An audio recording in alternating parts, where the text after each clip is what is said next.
Islaam nacayb xiriirka kubadda cagta France oo soo saaray go'aan caqabad weyn ku ah soonka ciyaartoyda muslimiinta ah ee ka ciyaarta horyaalka France. Xiriirka kubadda cagta Faransiiska oo magacooda loo soo gaabiyay Triple F ayaa shaaca ka qaaday in aysan ogolaan doonin in ciyaaraha loo joojiyo ciyaartoyda si ay u anfuraan inta lagu jiro bisha barakeysan ee Ramadaan. Go'aankan oo quseeya dhammaan heerarka kubadda cagta ee France oo ay ku jiraan Ligue 1. Tani waxay ka dhigan tahay in ciyaartoyda muslimiinta ah ee sooman aysan heli doonin fursad ay ku anfuraan inta lagu jiro ciyaaraha. Si kastaba ha ahaatee, wadamo kale oo Yurub sida Ingiriiska, Belgium iyo Turkiga ayaa ogolaaday in ciyaaraha la hakiyo si ciyaartoydu u anfuraan. Tani waxay muujinaysaa kala duwanaanshaha siyaasadaha xiriirka kubadda cagta ee Yurub marka la eego tixgelinta ciyaartoyda muslimiinta ah ee sooman.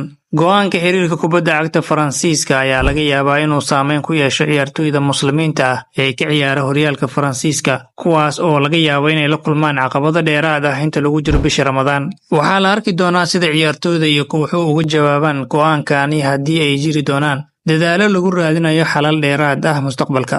Waxaa cad in Faransiiska uu muujiyo cadaawadda gaarka ah ee uu u qabo diinta Islaamka. Waxaa la filayaa goordhow falcelinta ciyaartoyda muslimiinta ee ka ciyaara horyaalka France.